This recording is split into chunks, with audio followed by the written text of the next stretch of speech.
Perdre un proche est une épreuve et bien trop souvent, cet événement se transforme en véritable casse-tête administratif qui est une source de stress si vous êtes en charge des démarches après le décès.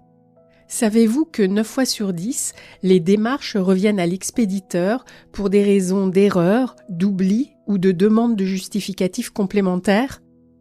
Savez-vous également que 75% des Français n'obtiennent pas les aides financières et les reversions auxquelles ils ont droit ? Et dernier chiffre, savez-vous que 7 milliards d'euros, oui vous avez bien entendu, 7 milliards d'euros par an ne sont jamais réclamés par les familles des défunts par manque d'expertise ? Alors pour défricher ce sujet un peu obscur, je vous l'avoue, j'ai invité au micro de Ainsi va la vie un spécialiste de la question, Teddy Bradley. Teddy a créé tranquillité.fr, un site d'accompagnement à échelle humaine qui simplifie les démarches après décès. Et en 4 ans, il a déjà accompagné plus de 12 000 familles et permis de récupérer, tenez-vous bien, plusieurs millions d'aides et de capitaux. Alors n'hésitez pas à partager cet épisode pour que le plus grand nombre soit informé de l'existence d'alternatives au parcours du combattant, trop souvent pénible lors des formalités post-décès. Bonne écoute!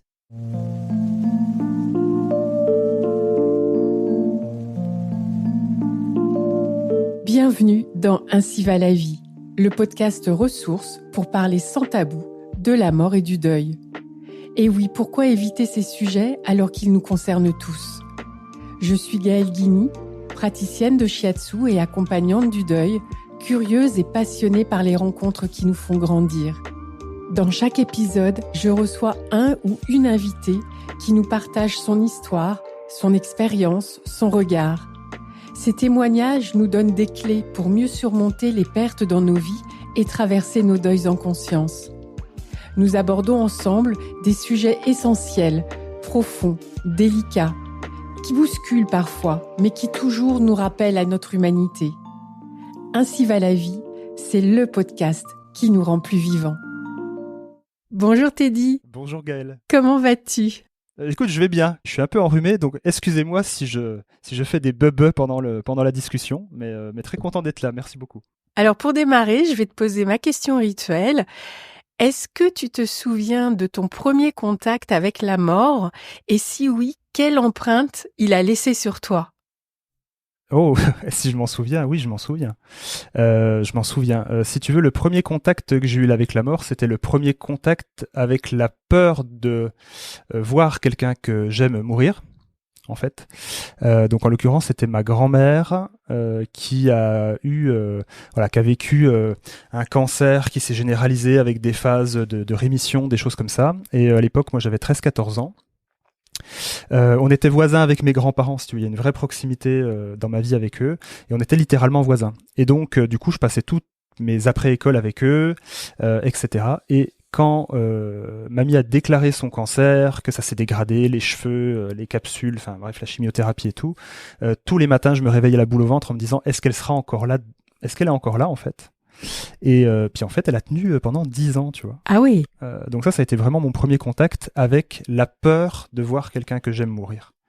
Pas la peur, pas la mort en tant que telle vraiment, mais ça a été ça, ouais. Et depuis, est-ce que cette peur est restée vivace ou ton trajet de vie a fait qu'elle s'est apaisée ? On va dire que c'est quelque chose qui m'a beaucoup marqué, ça c'est clair. On va dire que après ça, enfin voilà, si tu veux, mamie est décédée. Enfin, j'ai eu deux décès aussi tragiques par accident. Dans les années qu'on suivi, mon grand-père. Enfin bref, il y a eu différents décès que j'ai pu vivre. Et puis je vais te dire, avec ce que je fais aujourd'hui, à travers tranquillité.fr ou le podcast Vivant, si tu veux, et tu le sais aussi bien, le fait d'être en contact aussi avec des endeuillés, le fait d'être en contact avec cet univers-là, te force indirectement à travailler aussi sur ta propre vision de la mort et aussi ta propre finitude. Donc ce travail, moi je l'ai fait peu de temps après avoir commencé dans ce monde-là, de travailler sur ma propre mort, et je t'avoue que ça m'a quand même beaucoup apaisé sur l'après. Puis après, j'ai mes petites croyances aussi, donc on va dire que ça aide. Et oui, elles peuvent aider, effectivement.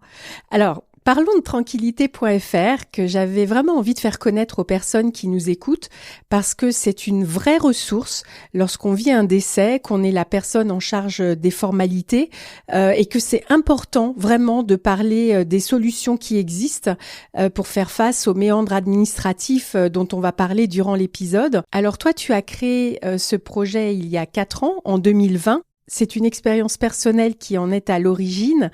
Tu nous parlais de ton grand-père à l'instant, je crois que c'est lié à son décès. Est-ce que tu peux raconter la genèse de tout ça aux auditrices et auditeurs de Ainsi va la vie qui peut-être ne te connaissent pas encore ? Et oui, bien sûr. Donc si tu veux, en fait, dans mon parcours de vie personnel et professionnel, il y a 2 marqueurs. Professionnellement, avant tranquillité.fr, j'étais dans le monde des assurances. Donc j'étais un conseiller d'assurance de proximité. Tu vois, j'avais une petite agence, j'avais mes gens qui venaient. C'était très très sympathique et je voulais que les gens se sentent bien avec moi parce qu'on a toujours une mauvaise image, tu sais, des assureurs, etc. Et très marqué de voir des gens qui venaient me voir, des fois 24 heures, 48 heures après un décès d'un conjoint, d'un parent, pour me le déclarer moi, l'assureur, et pour mettre à jour des contrats auto-habitation, un peu paniqué, je sais qu'il y a des démarches à faire, Et honnêtement, 48 heures après un décès, 24 heures, t'as à mon sens des choses plus prioritaires à faire que d'aller mettre à jour tes contrats auto et habitation. Ouais. Surtout que là, on parlait pas de capitaux obsèques, il y avait pas ça. Donc ça m'a marqué, professionnellement parlant. Et en 2016, donc il y a eu ce parcours avec ma grand-mère, si tu veux, qui est décédée en 2012. Suite à son décès, je te disais que j'ai été voisin de mes grands-parents. Et à l'époque, ma maman, du coup, a déménagé chez mon grand-père, au décès de ma grand-mère, en 2012 donc, pour vivre avec mon grand-père. Donc ma maman était en invalidité professionnelle à cause de problèmes de dos, et donc avait ce temps, entre guillemets, et ce souhait aussi, de pas laisser mon grand-père tout seul chez lui. Donc elle a déménagé chez papy, et elle est restée 4 ans. Du coup, jusqu'à son décès en novembre 2016, à l'accompagner. Donc mon grand-père a déclaré un cancer par la suite, donc son état de santé s'est vraiment dégradé, et elle a été avec lui vraiment jusqu'au bout, dans ce chemin d'aidants familiaux, tu vois, vraiment à tout faire, cuisine, toilette, ménage. Si ma maman était là, elle te dirait qu'elle a vraiment vécu des moments à la fois très durs, parce que c'est physiquement, émotionnellement très intense, mais en même temps des moments tellement singuliers et merveilleux, parce que dans ces moments-là, t'as vraiment, tu vois, une vraie connexion qui se fait. Et sur les moments de fin de vie, c'est juste incroyable. Et donc, quand mon grand-père est décédé, de par mon expérience dans le monde de l'assurance, mon aisance avec l'administratif, toutes ces petites conditions générales d'assurance que personne ne lit jamais, tu vois, des démarches, dans les 7 jours, prévenez la Sécu, le notaire, les banques, dans les 15 jours, faites ceci, dans les 30 jours, les assurances, les impôts, etc., etc. Et ok. Très bien, on y va. Donc tu t'es lancé et qu'est-ce que tu as fait à ce moment-là ? Par quoi tu as commencé ? J'avais ce guide, j'ai commencé à travailler sur les démarches juste l'après-midi qu'a suivi la cérémonie de crémation de papy. Donc j'ai commencé à trier les papiers, un dossier rouge que ma mère m'a sorti comme ça. Alors pour ceux qui ne voient pas, puisque c'est en audio, c'est une pile immense. T'as une pile immense, un dossier rouge, mon grand-père décédé à 10 ans et parti en retraite à 56 ans. Et pas très bien organisé au demeurant, donc les caisses de retraite qui avaient changé de nom X fois, parce que c'était une période où ça changeait beaucoup. Bref, donc j'ai fait le tri dans les papiers, j'ai réussi à m'y retrouver un peu quand même. Voilà, pas trop de complications quand même là-dessus pour moi. Et puis derrière, j'ai fait ce qu'on m'a dit de faire, tu vois. Dans le guide, on me dit, préviens les sécu, les machins. Donc j'ai commencé à passer des coups de fil. Au bout de 2-3 coups de fil, passer les temps d'attente et tout ça, on me dit, ok, on prend en compte l'information, mais écrivez-nous, envoyez-nous un acte de décès, etc. Ok. Si tu veux, on me l'a dit 1 fois, 2 fois, 3 fois. Derrière, je comprends qu'il faut en fait que j'écrive aux gens. Donc, je vais chercher des courriers types sur notre ami Google. Je récupère des courriers, je les envoie, je mets un acte de décès à chaque fois. Je pense que c'est terminé. Et puis, youpi. Derrière ça, la pompe funèbre nous avait précisé qu'il y avait peut-être des aides financières possibles, mais sans nous en dire plus. Et j'ai appris bien plus tard que les conseillers funéraires et les pompes funèbres ne sont pas formés à la question des démarches administratives à réaliser après les obsèques. Leur métier, c'est vraiment, tu vois, les obsèques, la cérémonie. Mais tout ce qu'il y a après, c'est vraiment pas leur job. Ouais. C'est aborder mais vraiment pas dans le détail, quoi. Et donc du coup après pour les aides financières et l'identification, là ça a été plus compliqué juste de m'y retrouver en fait sur est-ce que ma maman a droit à quelque chose ou pas. Et donc comme beaucoup de gens, j'ai rempli des formulaires un peu au pif au final, par pas désespoir, mais tu vois, enfin voilà, tu te dis on verra bien. Et puis bon, au final ça n'a forcément rien donné. Et donc ça a été une expérience marquante parce que sur le moment j'ai eu l'impression, si tu veux, d'avoir fait ce qu'il fallait faire. Et en fait, 6 à 8 semaines après, j'ai ma maman qui m'appelle en mode panique parce qu'il y a tous les organismes qui lui redemandent des trucs, qui lui réécrivent, des pièces justificatives complémentaires, des besoins de précision. Et je repense, tu vois, si je prends spécifiquement cet appel de la sécurité sociale, où on me dit, écrivez-nous, envoyez-nous un acte de décès, et que 6 semaines après, tu reçois un truc de la même sécurité sociale qui te dit sincères condoléances, merci de nous envoyer l'original de la carte vitale. Dans ma tête, je me dis juste, mais on peut pas me le dire. Bah oui. Tu vois. Et mon grand-père, il y avait 18 organismes au total. En moyenne, c'est une, tu vois, 15-20. Mais c'était 18 pour mon grand-père. Quand t'as 18 organismes qui te retombent dessus des semaines après pour te demander plein de trucs, ouais. Franchement, voilà, flemme. Enfin, t'as repris ta vie. Bah oui. Puis t'as repris ta vie professionnelle aussi, tu vois. Enfin. Ouais, les allers-retours inutiles, la perte de temps et d'énergie que ça représente, je comprends bien.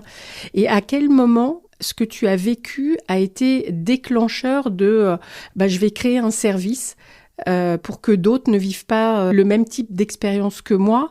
Est-ce que tu avais eu d'autres témoignages? Comment ça s'est passé?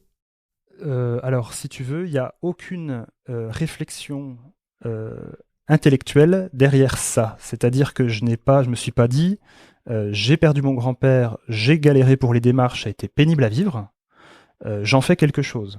À aucun moment dans mon parcours, j'ai eu ça. D'accord. C'est pas arrivé. C'est pas arrivé en 2016, c'est pas arrivé en 2017, c'est pas arrivé en 2018.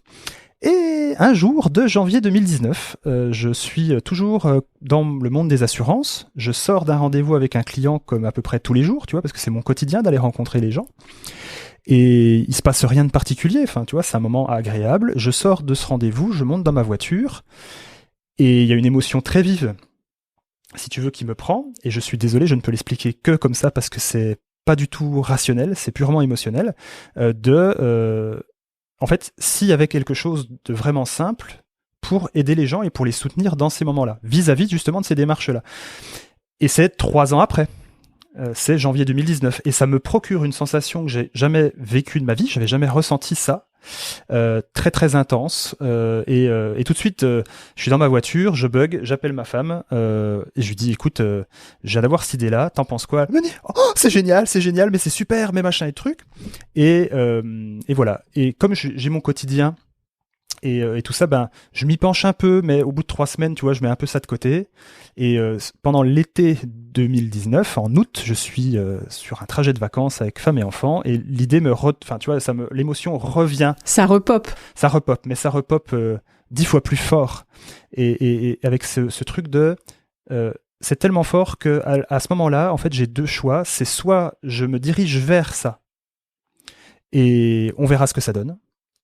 Ou soit je continue ce que je suis en train de faire, et malgré le fait que j'aime ce que je faisais, parce que j'ai adoré mon métier, tu vois, je passe littéralement, la sensation de passer littéralement à côté de quelque chose d'important dans mon parcours de vie.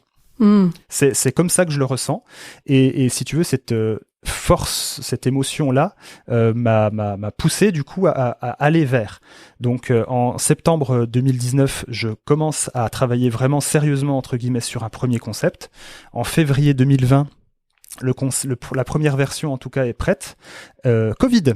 Eh oui, mince. Bon, du coup, humainement parlant, moi je peux pas ne serait-ce communiquer sur quelque chose comme ça à ce moment-là. Bah oui, c'était pas le moment, c'est sûr. Voilà, et du coup je le fais pas tout de suite, et du coup il a fallu attendre septembre 2020 pour que je lance officiellement tranquillité.fr, que je quitte mon CDI pour me consacrer uniquement à ce projet-là, donc qui a vocation de simplifier les démarches administratives après les obsèques d'un proche. Voilà, donc en une phrase, tu nous as résumé tranquillité.fr. C'est donc ça, cette mission, simplifier les démarches après le décès d'un proche. Et on va voir ensemble ce que ça signifie concrètement, mais déjà pour savoir ce dont on parle et puis pour prendre les choses dans l'ordre, c'est quoi ces fameuses démarches alors ? Alors, si tu veux, moi je sépare les démarches en 3 sujets en fait.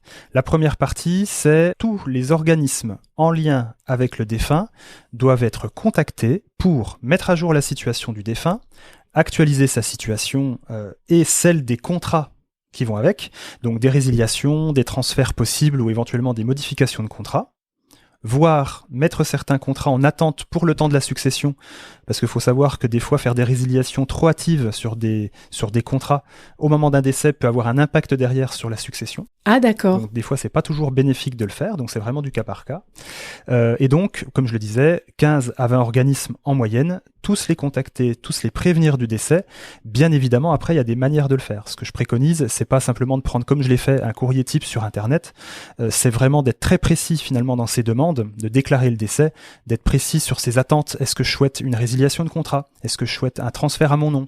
Est-ce que, voilà, de pourquoi pas mettre aussi le lien avec le notaire pour que l'organisme adresse au notaire directement l'ensemble des documents que le notaire a besoin finalement pour faciliter la succession, parce que l'intérêt de ces démarches, c'est aussi de faciliter la succession derrière. Le notaire, il a besoin de certains documents qui sont adressés par les 10 organismes pour travailler sur la succession en fait. Donc, l'impact de la bonne réalisation de ces démarches va derrière accélérer la succession et éviter, entre guillemets, que ça dure très très très très longtemps.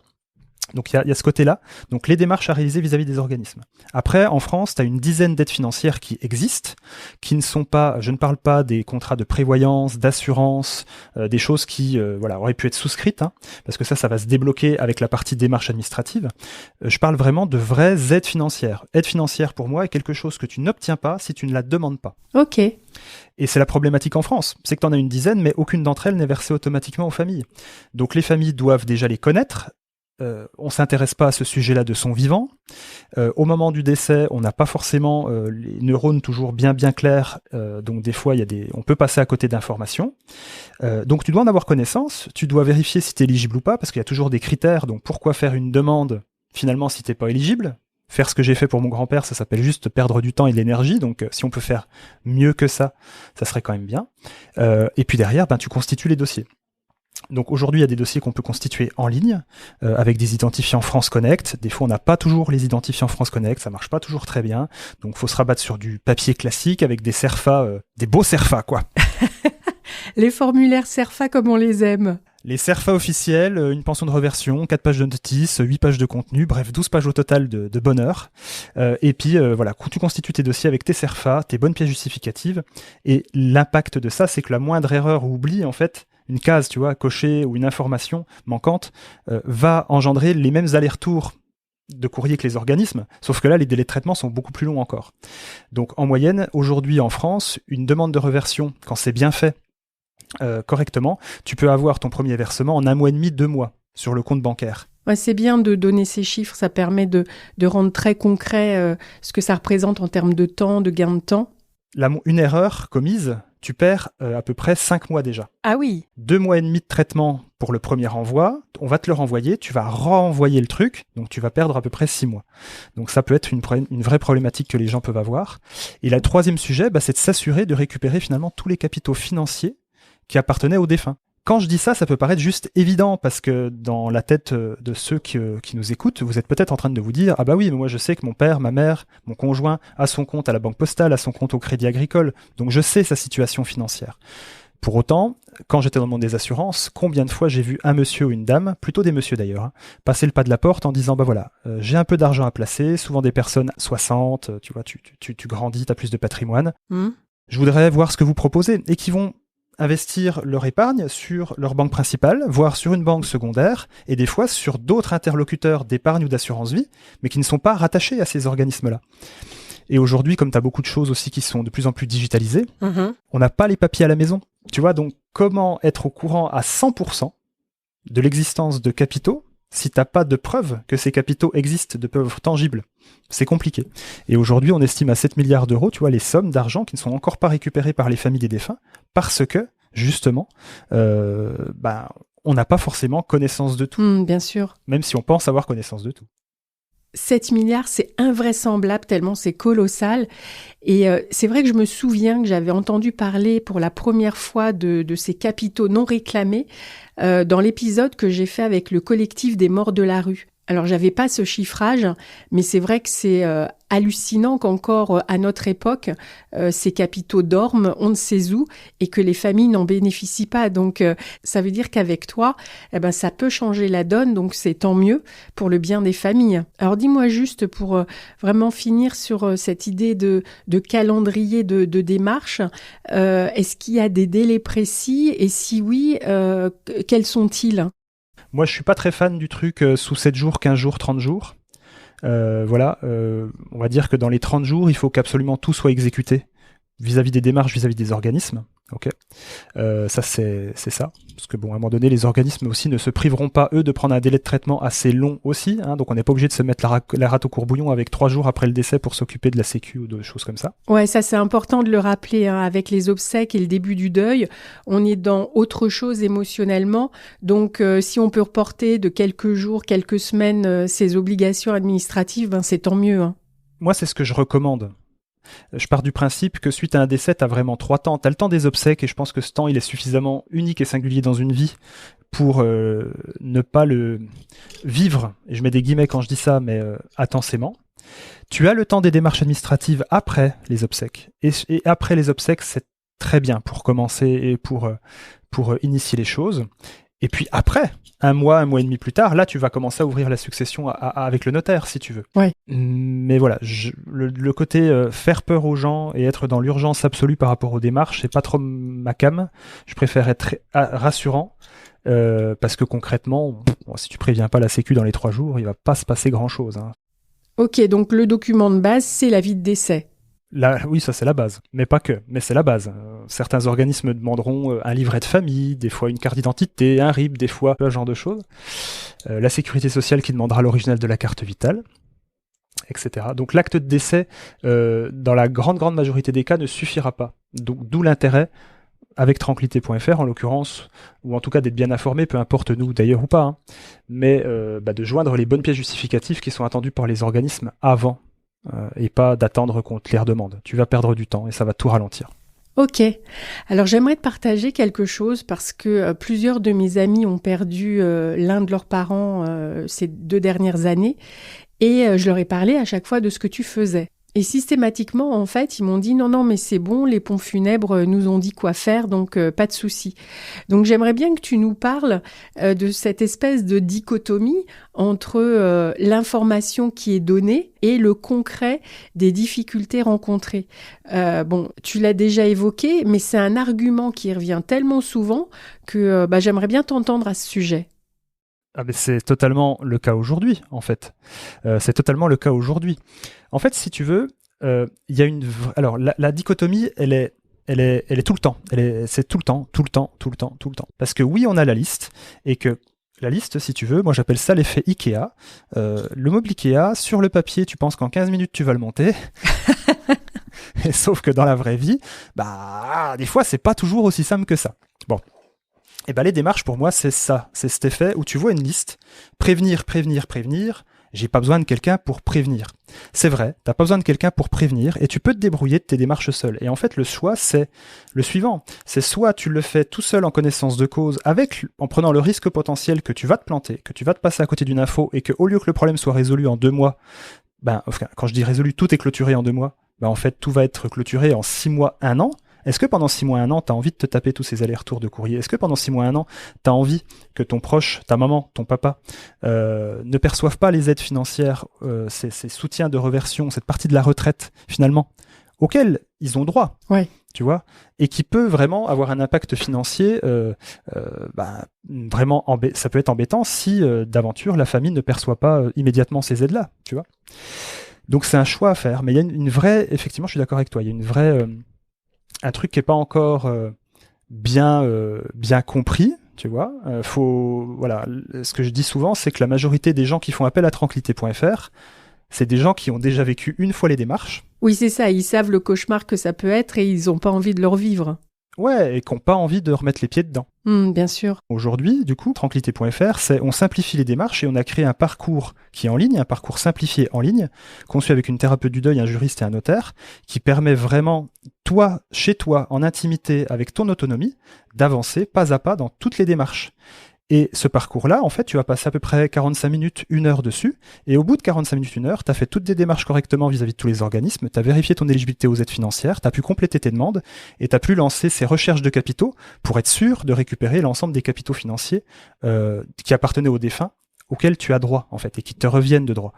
Donc la promesse, c'est tu vas y arriver tout seul. Nous, on est là, on a créé le support qui va faire que ça va bien se passer. Et par contre, si tu as besoin de nous, etc., ben là, tu peux faire appel à un humain sans supplément tarifaire. Et là, on va vraiment t'aider, t'accompagner, te soutenir pour répondre à la question, au petit grain de sable qui fait que ça coince.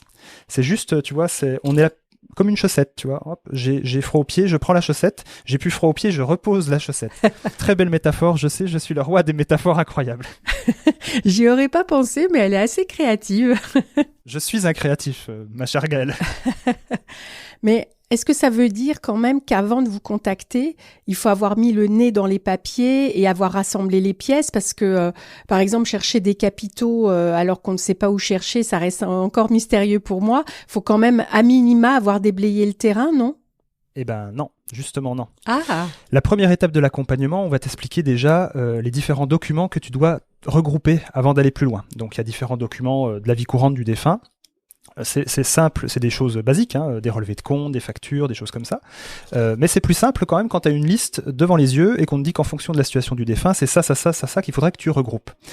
Ça, c'est pour les documents qui vont être nécessaires pour les démarches vis-à-vis des organismes. Ça va être la première étape. On va t'expliquer par quoi tu dois vraiment commencer pour structurer un petit peu et pour éviter de partir dans tous les sens, pardon. Par contre, pour les capitaux, je peux pas demander à quelqu'un de regrouper, d'identifier un document sur un capital potentiel qu'il ne connaît pas. Oui. D'accord? Donc, dans le parcours, on a mis en place un système qui permet aux gens de lancer eux-mêmes, d'accord, des recherches de capitaux auprès de l'ensemble des organismes assurances, banques, prévoyance, mutuelles de France. Donc les établissements qui potentiellement pourraient détenir des contrats d'assurance vie, des contrats bancaires ou des contrats obsèques, d'accord. Et depuis notre interface, tu vas pouvoir, entre guillemets, lancer ces recherches-là, d'accord. Donc forcément, interroger tous ces organismes, on se doute bien que ça prend un petit temps, hein, le temps que les organismes reviennent vers la famille. Mais il y a une loi en France, un mécanisme légal, hein, qui s'appelle la loi Ecker de 2014, qui fait qu'à partir du moment où un organisme est tenu informé d'un décès, et que cet organisme-là détient des capitaux qui appartenaient au défunt, il a eu l'obligation légale, et je peux te dire que s'il n'applique pas le règlement, aujourd'hui ça coûte très très cher, donc il s'y frotte pas, de recontacter les bénéficiaires du contrat, d'accord, pour initier soit un réinvestissement des capitaux, soit le déblocage des capitaux. Parce que le but du jeu des assureurs et des banquiers, c'est bien entendu de faire en sorte que les gens réinvestissent auprès de la même compagnie. Mais il laisse le choix. Donc il y a les deux alternatives qui sont posées. Et donc en fait, avec ce parcours-là, tu vas pouvoir en quelques minutes lancer ces recherches-là, tu vois. Ok. C'est pour le 1% de chance, ou si dans un coin de ta tête tu dis, est-ce que je suis vraiment à 100% sûr qu'il m'a tout dit? Est-ce que je suis à 100% sûr qu'il n'y a pas un petit truc qui traîne? Ben, si t'es pas à 100% sûr et qu'il y a peut-être un 0,099% de chance que, au moins tu peux lancer ça. Au pire, tu récupères rien de plus. C'est pas grave, mais au moins t'es rassuré de te dire je ne passe pas à côté de rien. Et je peux te dire qu'on a quand même on a eu des surprises.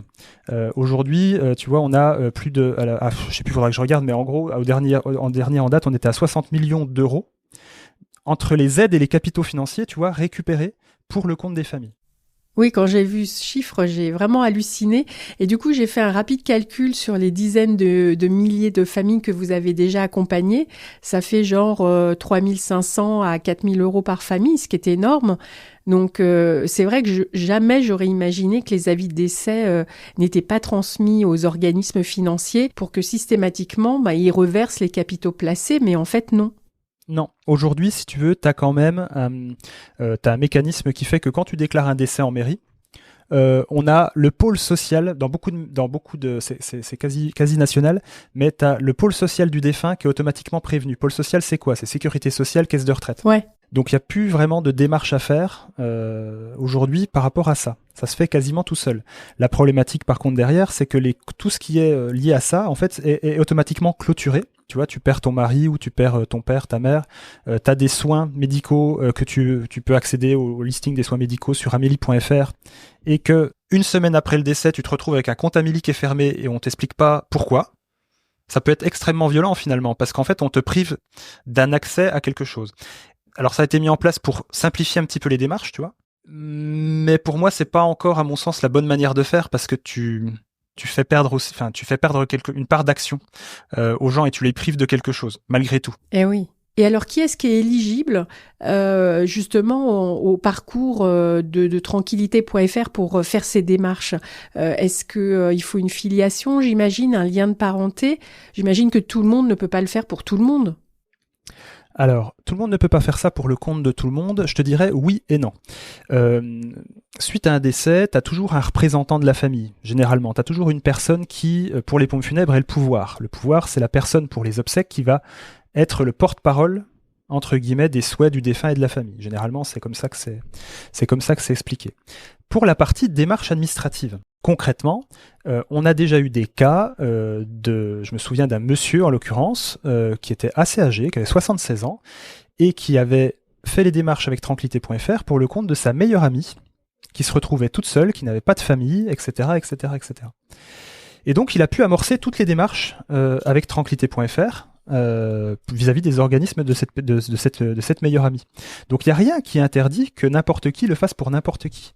Généralement, quand même, on a des verrous qui font le lien avec le défunt, le lien de filiation. Généralement, c'est le conjoint, la conjointe, le fils, voilà, l'enfant, ça peut être le petit-fils, par exemple, ou ce genre de choses. Voilà, si tu es un ami de la famille, généralement, ça va être, voilà, on va être plutôt bloquant, entre guillemets, parce que à ce moment-là, n'importe qui peut s'occuper de n'importe quoi et on n'y arrive pas. Généralement, il y a le lien de filiation. Il n'y a pas de critère d'éligibilité absolu. Le but du jeu, c'est de s'assurer que les démarches quand même soient initiées, parce qu'il y a des cas où effectivement, si personne s'en occupe, globalement, il se passe strictement rien derrière. Alors j'aimerais revenir à cette histoire de démarche sur un point en particulier qui laisse certaines personnes un peu perplexes, parce que donc il y a une liste que fournit les pompes funèbres, il y a une liste fournie par le notaire, je ne sais pas si vous avez une autre liste, mais en tout cas ça n'a pas toujours l'air de concorder. Est-ce que ça tu l'as constaté aussi ? Oui, je l'ai constaté. Alors, concrètement, si tu veux, le notaire va demander des documents à la famille liés à l'ouverture de la succession. Ok. Les documents qui vont être demandés à la famille, je te le donne en mille et mille. Comment on les obtient ? Généralement, c'est des documents qui sont liés à la bonne exécution des formalités administratives. Donc, il y a des documents qui vont être bloquants si tu n'as pas initié les démarches. Donc, il y a aussi une importance, comme je le disais, pour la succession par rapport à ça. Mais effectivement, le notaire a sa liste de documents qui est liée à la connaissance de la famille, etc. Parce qu'on n'a pas tous un notaire de famille historique qui connaît par cœur tous les biens, tout le patrimoine, etc. Donc, le notaire commence toujours son premier rendez-vous avec une découverte de la famille et en préambule de ça, c'est bien quand même que la famille ait quelques documents préparés et demandés par le notaire. D'accord. Pour le côté démarche administrative, nous, notre rôle, c'est, on donne pas un listing, je dis qu'on donne on explique aux gens, voilà, quels sont les documents à regrouper qui seront nécessaires derrière pour compléter les petites questions qu'on va poser, pour identifier les organismes, pour donner les bonnes références de contrat, etc., etc., etc. Bien évidemment, c'est pas absolument bloquant. On a eu des cas où on a eu des familles qui n'avaient pas accès à certains documents. Ok. Et c'est pour ça que le soutien humain qu'on peut mettre derrière avec tranquillité.fr quand la famille a une difficulté est important, parce qu'on a toujours plein d'astuces, plein d'astuces pour faire du cas par cas, pour dire, voilà, vous n'avez pas ce document-là, c'est pas grave, cette information-là, moi je peux la retrouver autrement. Et arriver à simplifier vraiment la vie de la famille. Donc il n'y a rien de vraiment forgé dans le marbre, mais effectivement, ouais, la pompe funèbre, elle va demander des choses liées à l'organisation de la cérémonie, donc on ne peut pas parler d'administratif pur, pas du tout. Nous, on va proposer à la famille de regrouper des documents parce que c'est mieux que de passer des coups de fil dans tous les sens et d'oublier la moitié des organismes en faisant ça. Et puis le notaire, oui, c'est lié à la succession, mais là, il n'y a pas de système qui permettrait d'uniformiser en fait l'ensemble de ces actes-là. Merci pour ces éclaircissements. Et puis donc, j'ai bien compris, c'est un parcours essentiellement en ligne. Mais comme tu le soulignais, ce n'est pas un chatbot ou une intelligence artificielle qui traite les dossiers, mais bien une équipe d'humains qui plus est formés à l'accompagnement du deuil. Et ça, c'est vraiment important dans des moments de vulnérabilité émotionnelle. Et donc, ce sont des personnes qui sont capables d'avoir une posture et des mots justes et adaptés. Oui, si tu veux, en général, un accompagnement avec nous, il commence toujours par un coup de fil. Enfin, les gens, ils appellent, généralement. Tu vois, ils appellent, on a un petit échange, ça permet de poser un petit diagnostic sur la situation. À travers un appel, on peut déjà se positionner sur aide financière ou pas. Par exemple, on propose à la famille, du coup, ben voilà, s'il n'y a pas d'aide financière possible, on va limiter l'accès à la solution à la partie démarche administrative vis-à-vis des organismes. Si la famille a le droit à des aides, on va l'ouvrir aux démarches, aux aides, à la récupération de capitaux, si tu veux, pour rendre les choses simples. Mais comme tu le disais, oui, ce n'est pas une IA, une intelligence artificielle, ce n'est pas un chatbot, comme on dit. Les familles peuvent nous écrire sur la plateforme systématiquement. On apporte à chaque fois une réponse par écrit sur mesure à la famille. D'accord. Et si effectivement il y a besoin d'échanger téléphoniquement, parce que là encore ça peut être souhaité par la famille, nous on veut pas non plus aller sur ça spontanément, parce que ça peut être aussi vécu comme étant une intrusion à ce moment-là aussi. Oui, tout à fait. Eh bien de dire voilà, vous souhaitez qu'on vous rappelle, on vous rappelle. Si nous on a besoin d'échanger avec vous, parce qu'on peut pas faire autrement, on va vous rappeler. Et comme tu le disais, oui, on est formé à l'accompagnement du deuil, parce que pour moi en fait le problème de l'administratif en France de façon générale, c'est que en fait la psychologie des gens n'en tient pas compte. Oui, c'est vrai. Tu vois, on vous donne un formulaire, complétez le formulaire. C'est pas est-ce que ce formulaire est simple ou pas? Non, pas du tout. Et c'est la problématique. Donc pour moi, la psychologie et la psychologie du deuil doit rentrer en ligne de compte, partant du principe qu'on est sur ce moment de vie qui est quand même assez délicat. Bien sûr. Aujourd'hui, avec l'expérience que tu as acquise tout au long de ces 4 années et puis avec le développement de ton service, est-ce qu'il y a une difficulté ou un besoin que les gens ont et que, par exemple, tu n'avais pas identifié au début? Alors, je te dirais 2 choses. Un, il y a le mot rassurance, tu vois, être rassuré. Beaucoup de gens viennent chez tranquillité.fr, pas parce qu'ils pensent ne pas savoir, mais juste parce qu'ils ont besoin d'un cadre, quelque part, et besoin d'être rassurés, finalement, sur ça. Pas plus tard qu'hier, j'avais au téléphone une personne qui a perdu sa maman, et cette personne-là est de formation assistante sociale, donc plutôt dans la typologie des gens à l'aise avec l'administratif, et qui a souhaité quand même souscrire à tranquillité.fr parce que ça déroule un cadre en fait et qui est spécifique à ces démarches-là. Donc il y avait ce besoin de rassurance là. Et en général, les principales difficultés qui sont rencontrées par les gens ne sont généralement pas visibles tout de suite. Rapport à la fameuse dichotomie en question. Comme je pense que j'ai juste à prévenir des organismes pour que mes démarches se passent bien, et comme je pense que je dois le faire dans un délai précis, et qu'après ça va rouler tout seul, et que je pense pas forcément aux aides financières, et que je pense que ma reversion elle va tomber du ciel naturellement, oui, je vais commencer tout seul. Et le problème, c'est que c'est exactement ce que j'ai vu pour mon grand-père, tu vois, c'est l'après. Toutes les précisions, toutes ces choses à traiter qui auraient pu être évitées, ces appels que je reçois de gens, une dame qui m'avait appelé sur une demande de reversion 6 mois après le décès. Ouais, mais là, en fait, on a déjà fait une demande, ça nous a été retourné, on a retourné, en fait, il y a encore une erreur, on comprend plus, on sait plus. Et puis moi, quand je rentre du boulot à 19h, ma caisse de retraite de mon papa, elle est pas ouverte, donc finalement, je peux pas poser mes questions, tu vois. On a ce genre de cadre-là. Le problème pour nous, c'est qu'en fait, une fois que les choses elles ont déjà été amorcées, c'est compliqué, si tu veux, de rattraper en fait quelque chose qui a mal été lancé aussi.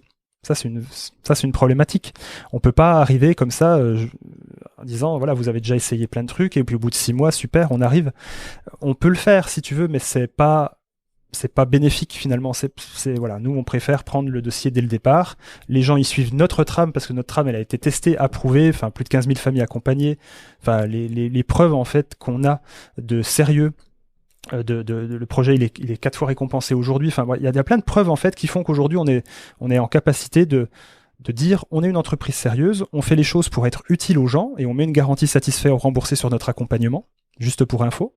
Ah ok, je savais pas. Si, parce que le but du jeu, c'est d'aider les gens. Donc si les gens ils considèrent que ça les a pas aidés, on va les rembourser, il n'y a pas de sujet là-dessus. Voilà.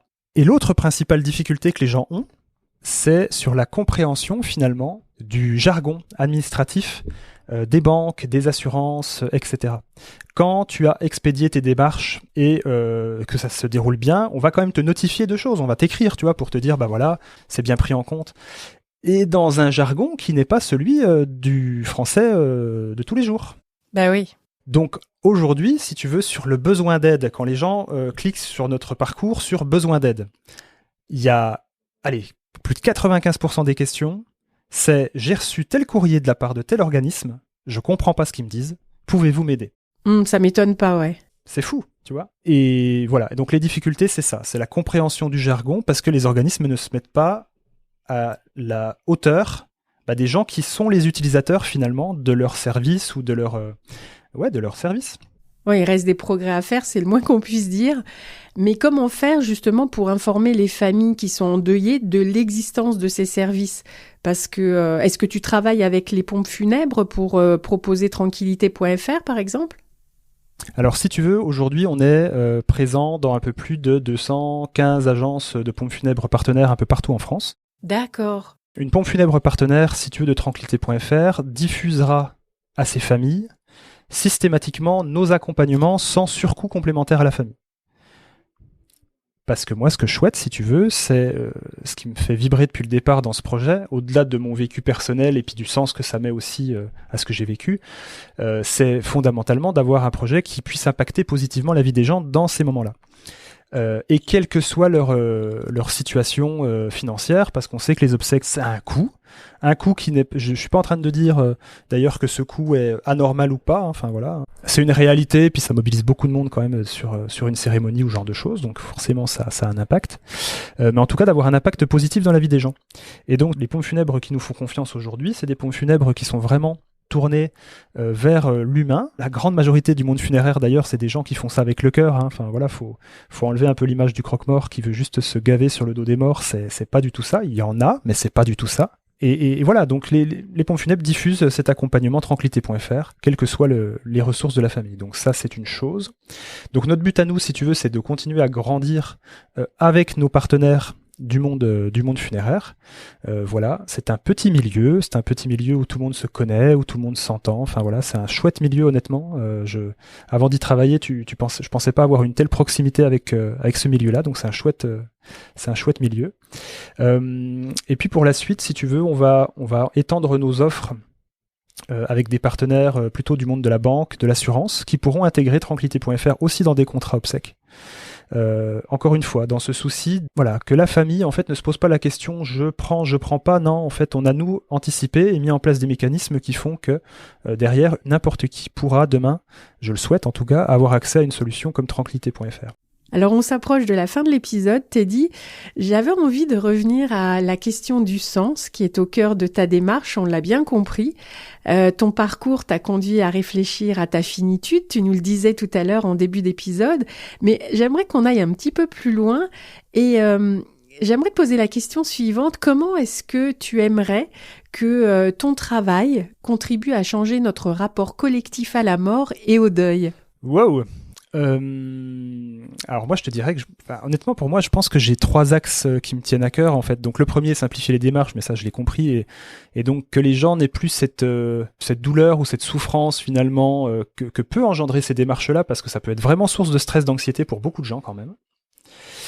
Le deuxième point, à travers le podcast Vivant aussi que j'anime, si tu veux, pour moi Vivant aujourd'hui est vraiment un podcast que je dédie aux professionnels du funéraire, où je m'adresse principalement quand même aux professionnels du funéraire aujourd'hui, et les curieux évidemment du funéraire, parce que je me rends compte qu'en fait les professionnels du funéraire sont pas les mieux lotis en matière finalement d'information, en matière de contenu ou ce genre de choses.